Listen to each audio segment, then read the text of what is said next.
and when we go on. Then the second thing that you need to know is that it is a very critical aspect of your course application or your graduate school application. This is not just something that you are just putting together. No, it holds a lot of importance in your application process. And when it comes to the What screening is that? process, all these things are considered because this is where you make it known to the committee that you really want the course because most schools now do not do interviews, so this is the time to sell yourself. So you make use of all these opportunity when you are offered that. Now, the third thing that you need to note is that you need to check the website of the school or the scholarship body because some scholarship bodies have got a certain way that they would want the personal statement to be written. Even some schools also, like I know of schools like University of Stirling, they will tell you that structure it into three different paragraphs where each paragraph is addressing a certain thing. So if you go to their website, they will tell you all of that. So some schools too have got preferences. So it's very important to note that as well. Now, the fourth thing that you need to keep in mind is that personal statement, depending on your school, again, reason why you should go to the school's website or go to the scholarship body's website, um, they will specify the number of words that they need from you. But if it is not specified, you can keep it between 500 to 1,000 words maximum. But if it is specified, they will definitely specify it may be 300, 500, 700, or even 1,000 words. When I was applying for University of Cambridge, I was my statement of purpose was just 300 words. So you have just a few words to put together why you really want to get into the school. You may think, okay, it is easy to put together 300 words, but it needs to be very, very precise, accurate, comprehensive. and You need to demonstrate that you really want this course all within 300 words, sometimes to 500 words. It is enough for you to do whatever you want to, or to write whatever you want to write. So keep this also in mind that you need to go to the school's website, get to know the number of words that is required of you. It also shows that you are quite diligent and you follow rules and regulations. So you may want to use this opportunity to also, tell the graduate admission committee that you are someone who follow rules and regulations, and so that is one particular feature about yourself that is also very much needed. Now, the next thing is that make use of this opportunity to tell the committee what you really or who you really are, what you want to do. Okay, this is an opportunity for you to address them because you are not there in person when they are screening your application. But the personal statement, if written well, can communicate something to them. It can give them some insight into who you are. You get it? So you are sort of telling them that this is the person that I am. These are my motivations. This is the reason why I'm applying for this school, and this is what makes me fit for this school. So that is those are some of the five things you can note before you get into writing. The statement of purpose, or what some people call a personal statement. Now, you should have certain objectives in mind when you are writing the personal statement, and you can have these three objectives, okay, at the back of your mind. First of all, the personal statement is seeking to tell the admission committee who you are. So you want to tell them this is the kind of person that I am, okay, using the personal statement.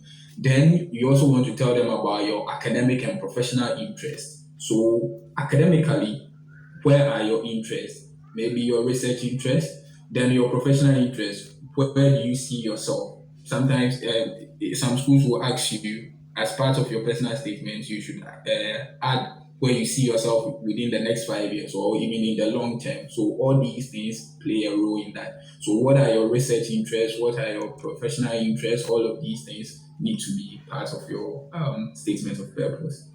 Now, the next thing is how you add value to the program. So here you are telling them that okay, they should admit you. So you are giving them reasons to admit you.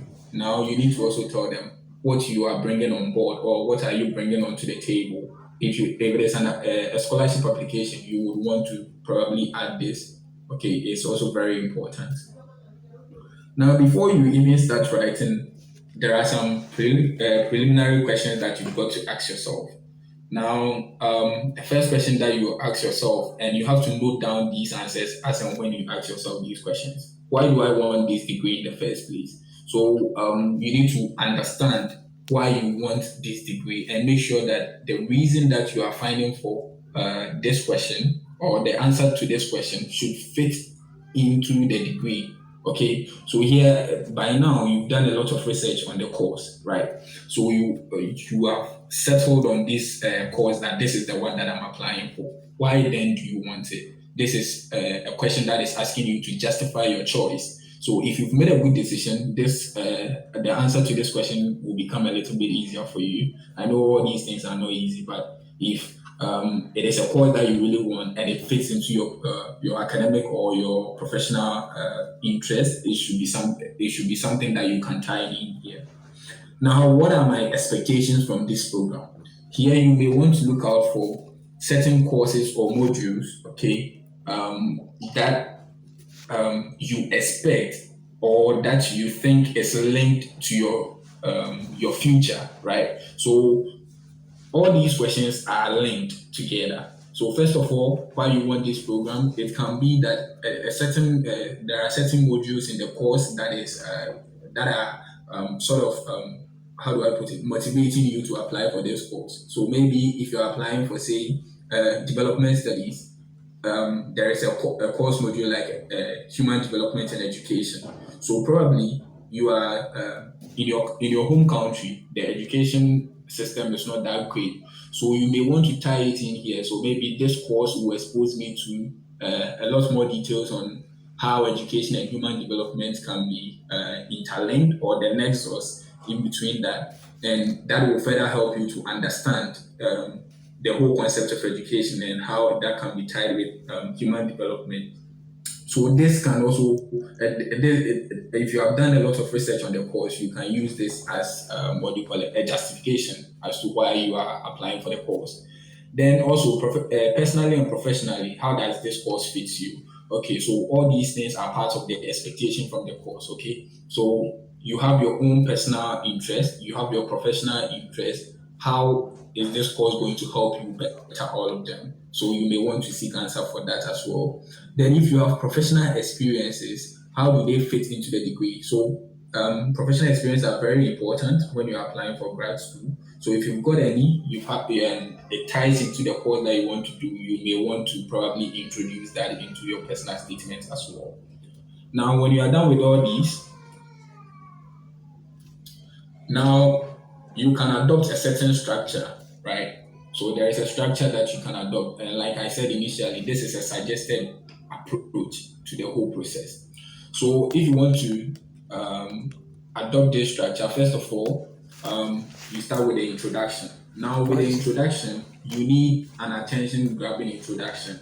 By an attention-grabbing introduction, doesn't mean that you start off stylistically. No. Here you are going to introduce yourself using your background and probably use that as a motivation for your course, right? So when you were growing up, what were some of the experiences that you've had, or what are some of the experiences in your country that is probably motivating you to apply for this course? So these are some of the things that you can be thinking about when you are writing your introduction. So what are the things going on currently in your country, or what are the things going on in your personal life? I've seen someone applying for a PhD as a cancer researcher, and the person introduced the fact that his mom died as a result of cancer, and seeing the mother go through something like that is what motivated him to pursue a career in this field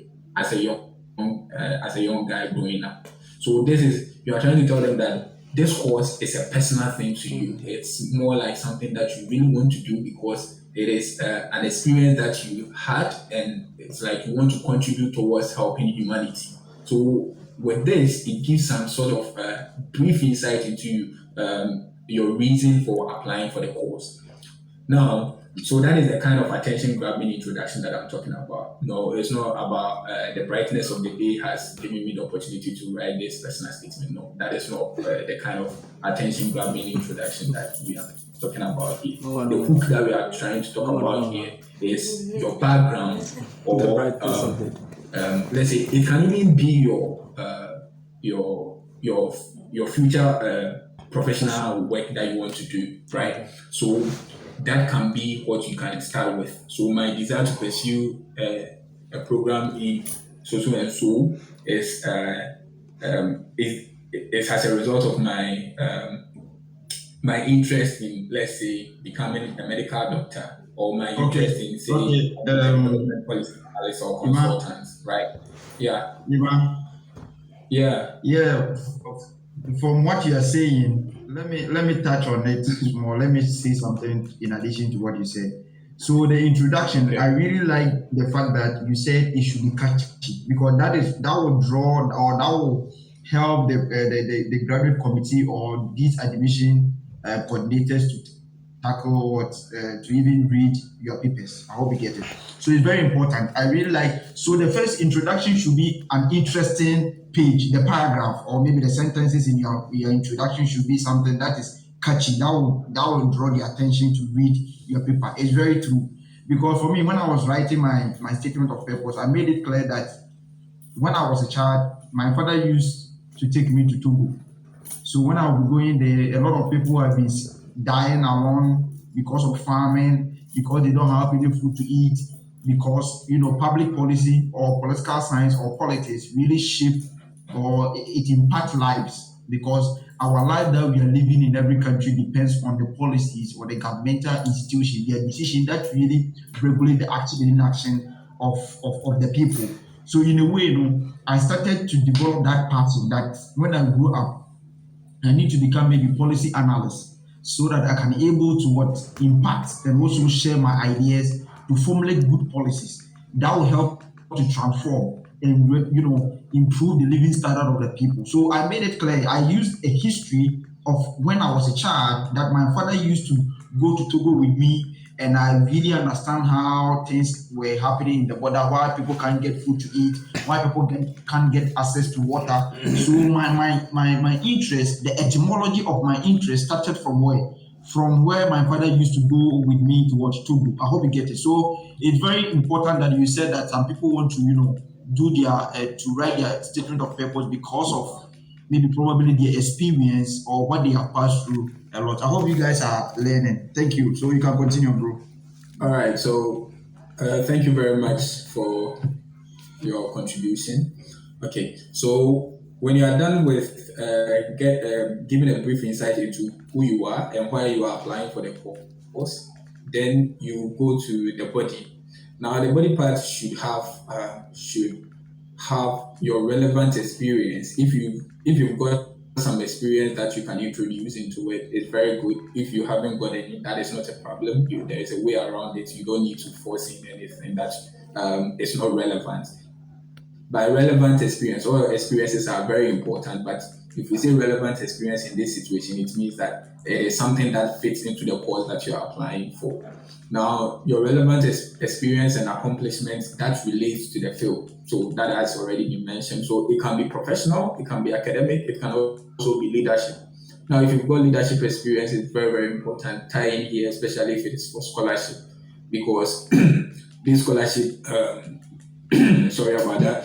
These scholarship bodies want to associate themselves to future leaders. So if you've had any leadership position, it sort of tell them that okay, this is someone who is interested in becoming a leader. He's a future leader in the making. So all these things are added things that you can probably put in there to help your application. Sorry. Now, your professional goals. So, what are your goals, right? And how do they relate to the program? You may want to touch on that in the body. Why you are interested in that school. So, you are trying to tell them that you are fit for the school or you are fit for the course. And also, you may also want to mention whether you are country fit. Okay, so you want to make them know that okay, now when you are admitted, you are not going to face challenges. So what makes you fit for the school? What makes you fit for the course? What makes you fit for the country that you want to go and study? So all these things you may want to mention. But the important things that you need to know is that you have to research more on the school to know, because you have to show what you are going to add to the school. So know more about the clubs and societies that they have over there. So it's not all academic only. okay, so if you get in there, what are the few things that you can do to add to the school's name, right? Or if they have some clubs or societies that are interested in it, may be that they are into writing, right? Or maybe it's a grad school, so there can be societies that help undergraduate students coming up to learn how to write. Maybe you may want to enter into that society and help the undergrads. Okay, so this is something that you think you can add to the school. You can chip it in here. Then you have to mention some unique features of the course. Okay, so again, you may want to mention that okay, a certain module on the course or certain modules on the course are very, very important to you personally because it fits into your future aspiration. So you want to sort of it's like a web. You are creating a web and linking it to your future, be it academic or professional. So everything that you raise in here should be linked to your future, right? It means that the application for you is something personal. It's something that you really want. You want for yourself. You want the admission for yourself. So it's a personal thing, and you are showing it in your personal statement. Now, when you are done with all these things, if you've successfully managed to do all these things, then you summarize your ideas, and then you can probably also bring in your country fitness in here. So in the country fit, it may be about the language, okay? So maybe certain countries are there, they speak like the UK, for instance. You can mention the fact that if it is a scholarship application, when I was applying for certain scholarships, I put in the fact that, okay, Ghana, our official language is English, right? And the UK too, it is English. So I won't have that communication barrier that I will face. Suppose that I am to go to a country that speak a different language, right? So you may introduce all of these things, some small things in here, and hopefully that can give you a very good personal statement or statement of purpose, or what some people call a statement of interest. Yeah. So when you are done doing all these things, you have to make sure that you edit, refine, and continue to proofread. You can get someone to proofread for you, and then make some adjustments until you submit it.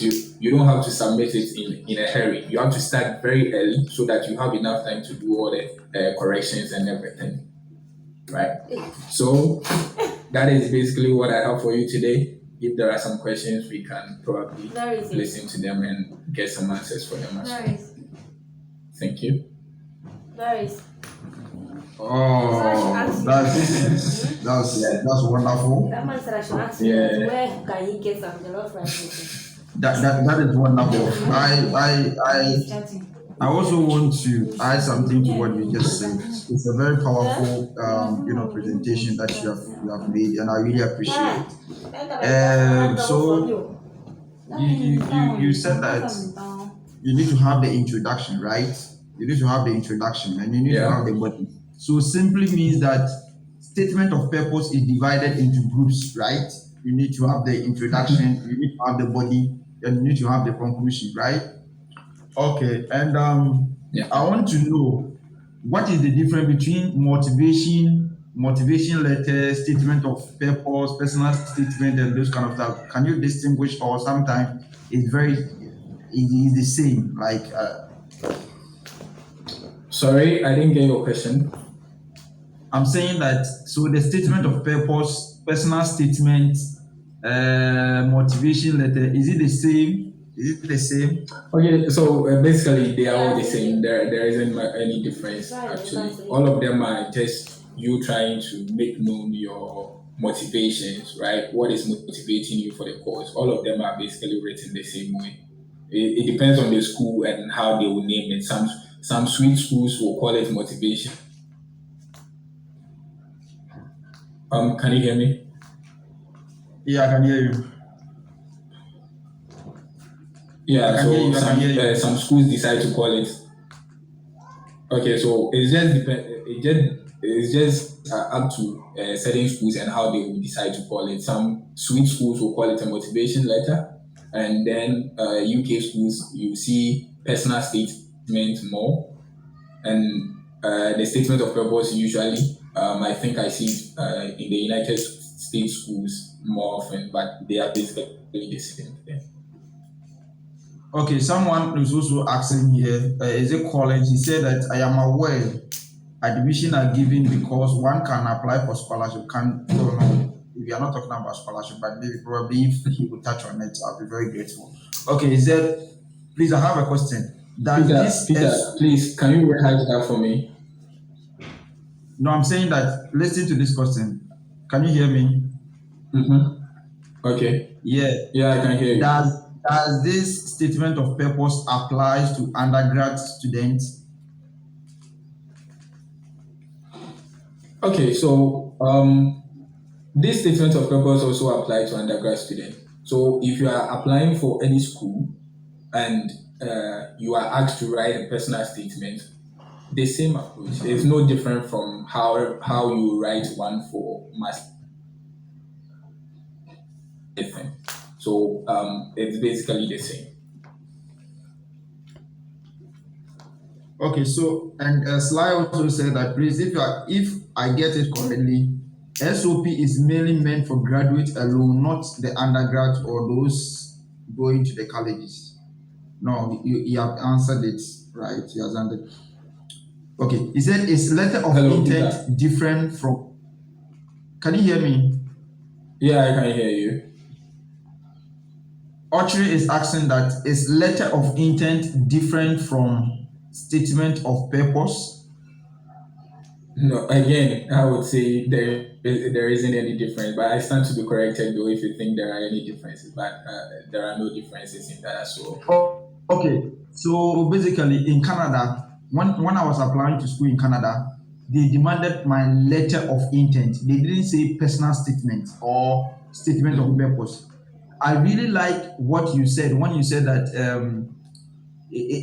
before you write statement of purpose, you need to go to the school website. But certain schools will tell you how to structure the statement of purpose. And it's very key. That's the reason why people are not getting scholarships and people are not getting admission.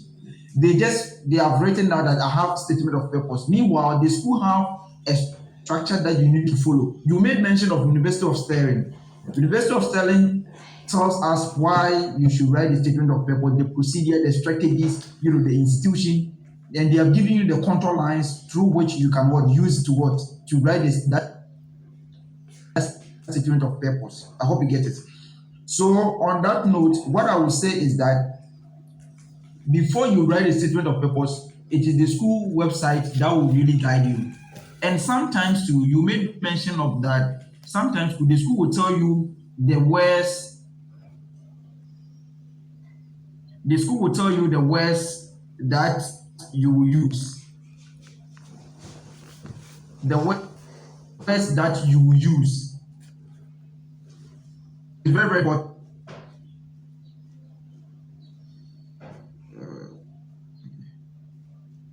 The words that you use is very, very important because sometimes the school will tell you that use 300 words. So maybe probably you want to apply to school in Canada, US, you want to apply to school in France, Germany, and maybe you are done with maybe probably your statement of purpose. Don't say that I'm done with my statement of purpose. Go to the school website, read what are they saying about what statement of purpose, how many words, how many pages. When I was applying to University of Ball State University is in the United States of America. They told me to provide only one page of statement of purpose. I hope you get it. So students, if you are an international student, you want to apply to school here. If you're an international student, you want to apply to school here, what you need to do is that what you need to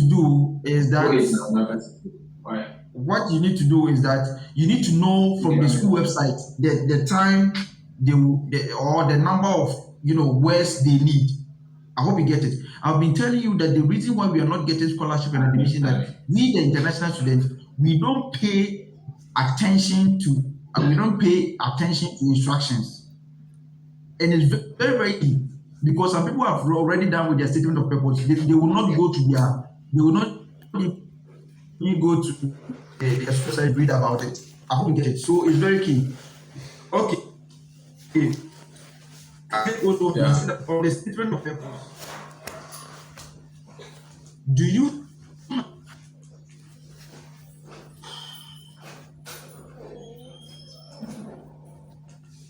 sorry, Hello, Peter. Isaac is saying that please on the statement of purpose, do you have to narrate on how you will give back to the society after getting the scholarship Okay. and completion? If yes, do you have to talk about giving back to your native country or giving back to the country you are going to study, or both? Okay. So all of this again, I would admonish you that you check with your scholarship buddy.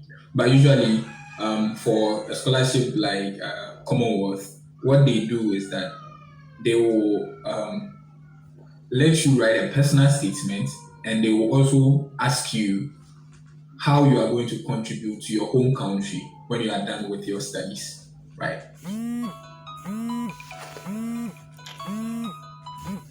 Scholarship organization that is asking you to add that to your personal statement, then usually you may want to focus on your home country. But during my application process, I didn't really see any school that asked me that my personal statement. I had to introduce how I will help my home country in there. I didn't see anyone like that. But if you come across something like that and they're asking you to introduce that in there, you will focus on your home country, because such scholarships, when you are done, they don't let you stay in the country. You are going back to your home country, so that is where you are going to make the change, right? Very good. So that is what I can tell you. Okay, that's very good. That's very good. That's very good. So, Yima, I was also trying to give knowledge about this. So, the statement of Mhm. purpose. The first thing is that you need to. I was saying that Ball State University told me to provide only one page of statement of purpose. So, if I didn't go to the school website, how will I know that Ball State University is telling me to provide only one page? Because Oh yeah, I am been applying. It's 2 pages. I hope yeah. you get it. It's two That is pages. very true. So That is very true that's the because reason why I think most of the students are not getting a scholarship and admission. We international well, students or Ghanaians or Africans, we don't really pay attention to details. And these white people or these admission and graduate programs, they are aware that the only thing that can allow them to select the best student and competitive, student is to test your knowledge and how you pay attention to what details. So they will just put one sentence in on the school website for you to know that yes, of course, this guy has really read about our program. He has really read about the requirements and the admission procedures, and then he can be the best student. Because don't forget that you are not the only one applying to the school. I am in Canada. I am in the US. US students are applying. Togo is applying. Nigeria is applying. Ethiopia is applying. South Africa is applying. Asia country, China, Russia, all these top, South Africa, all these top, Morocco, even the school, Canada too is applying. So it is very, very competitive. So if you don't put in much effort to details, you will not get admission. You might wanted to say something. okay, yeah. So I wanted to say that even some schools, they will not tell you that maybe they want 1,000 words or 500 words or anything. They will tell you we want 1,300 characters. They will want 1,500 characters. So instead of looking at the words, you will be looking at characters instead. Very, very important, because I think Cambridge, for instance, they don't tell you the number of words. They will say 1,500 characters. So here you are looking at characters instead. So going to the website, that is why I added up that to that course. And I said this is a suggested way of writing the personal statement, because your school's website will tell you how they want things to be. If they don't tell you that, okay, these are the things they would want to see in your personal statement, they will give you an indication as to the number of words. As you're applying, you will see that. If you don't see it there, go to the website, and you can even frequently ask questions. You will see some of these things there and see the answers over there, because the whole process, you need to ask a lot of questions, and um, the website is the best place to get the answers to the questions that you are looking for. So going to the website Okay. is very, very know the number of characters or words that is required of you so that you can pay attention and do it very well. You can miss out. Okay, this man is also asking a question. He said that my question is this: in case where I have no prior experience that is relevant to the course that I would like to pursue, how am I to go about the writing of a statement of purpose? Okay, Should so I here you lie may to want the to graduate? focus. He said, no, I'm saying that he said, should I lie to the graduate committee or what should I do? No, don't lie. Don't lie. It's not needed for you to lie because you should know that they are very smart people. They have access. You are going to give them your bio data. You are going to tell them how old you are and all that. And if you lie, and you don't lie very well, that implies that you are going to be found out, and that is going to be very bad for you. So here, what you may want to do is that you may zero in more on your future or your professional interest. Okay, what the reason why you are applying for the course will be tied into your future aspirations. That is where your focus will be more. So don't lie, but this time your focus should be more on the future aspirations that you have, right? So you don't have to necessarily lie. You don't have to necessarily have experience, okay? And the experience, it doesn't have to be only job experience. It can be leadership experience, or it can be even a personal experience. If you don't have any of these things, then focus more on your future aspirations instead. Yeah, thank you very much for what you have zeroed in. And one thing I will also say is that one thing I will add is that every school will tell you whether it is state of purpose, statement of personal statement, motivation letter, statement of intent, letter of intent. You see, for me, I am part of this graduate committee at my department. So sometimes when we go to meeting, I really learn a lot. I asked one of my professors that what were certain criteria or standard they used to select best student and those kind of stuff. So he was like, okay, they pay attention to details. Your statement of purpose should follow a suit. As you said, the introduction, the body, and the conclusion. So for them to know that you have really read about the department, how are they going to know? You need to find maybe a faculty member in your department, or maybe the course you're coming to do. Probably maybe if you want to come and do maybe medicine, if you want to come and do sociology, if you want to come and do political science, public policy, maybe teaching field. We have a specialization. And here they call faculty members. So probably you can visit the website, go there, read about the faculty members, understand them. What are some of the articles they have been writing? How we get it? Then you can zero in into your statement of purpose that your research interest is in line with maybe Professor Akwasi Bewe Peter, that you wish to even what study under him so that you can able to hone and deepen your knowledge and skills so that you can become industrious and what productive. I hope what I'm saying is also true, right? Yeah. Yes, because all my statement of purpose, I include two professors in that my research interest is in line with them. I hope you get it.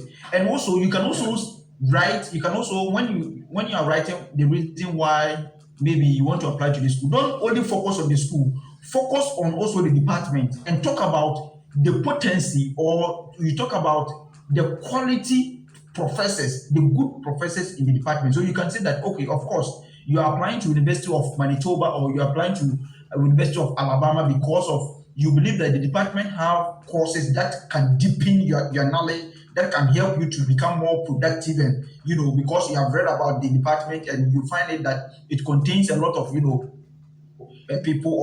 that knows a lot of education, and you believe that they are full of knowledge. So when you come to the department and you study, it will help you to also get a lot of skills and get a lot of experience, and able for you to be able to achieve your academic credentials or academic trajectory. So it is very, very important for also zero in. And also talk about the school.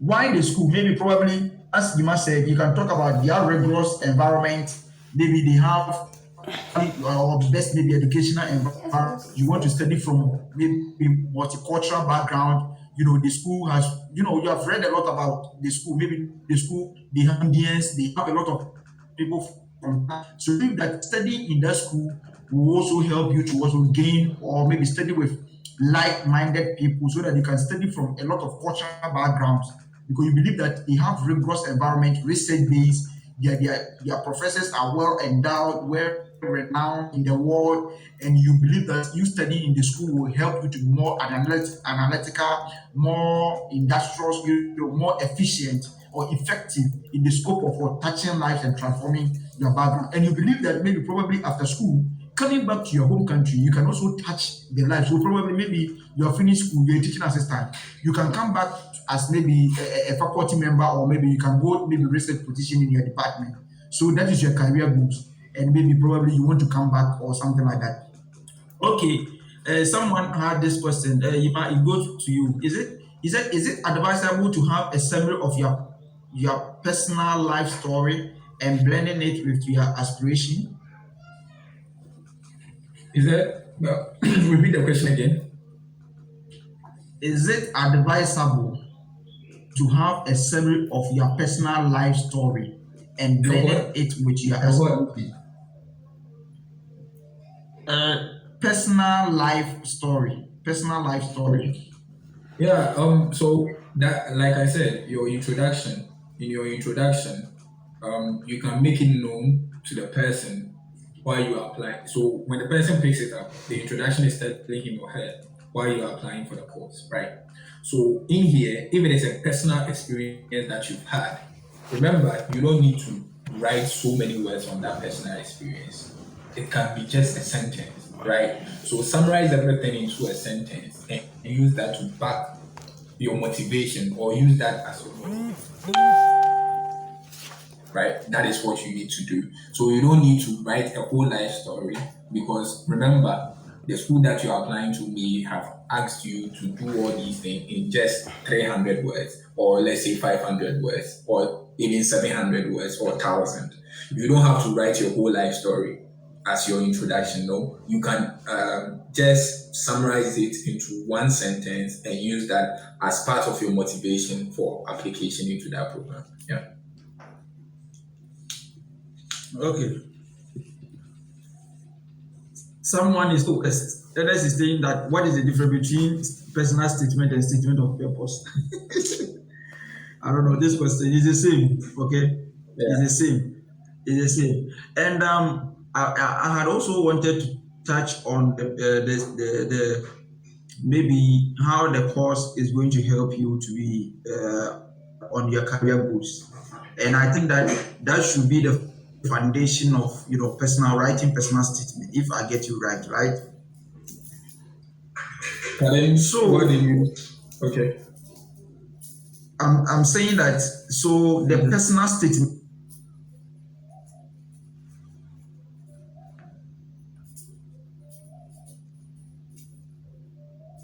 or the statement of purpose. Probably the foundation should be on your career goals or the things you've been doing or something like that, right? Mm-hmm. Now I'm asking Yeah. you.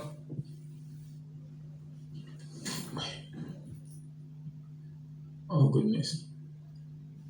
Can you hear me? Ima? Yeah, I can hear you now. Can you?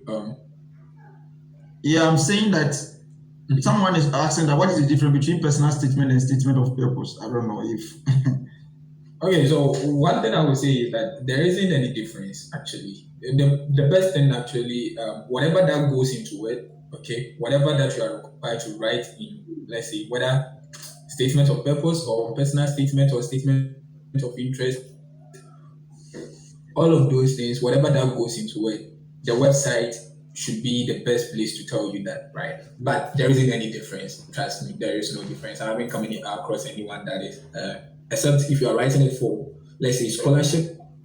Even gone are the days that when you're writing scholarships, they were more or less like one that you are begging for money. Now it's not that anymore. The committees, they are not interested in those things anymore. They want to see why you are choosing the course, right? right? So justify to them why you are choosing the course. That is where their interest is. So whenever you are given that opportunity, if like you can go online and Google on this, you will see no difference between them. They want you to just show them why you deserve to be given a place on the course and why you deserve to be given money for the course. So if you're able to show them that, okay, I want the course because it fits into my future aspirations, it fits into whatever I want to do, then that will also serve as a guarantee for them to give you any funding that they may want to give you. Yeah.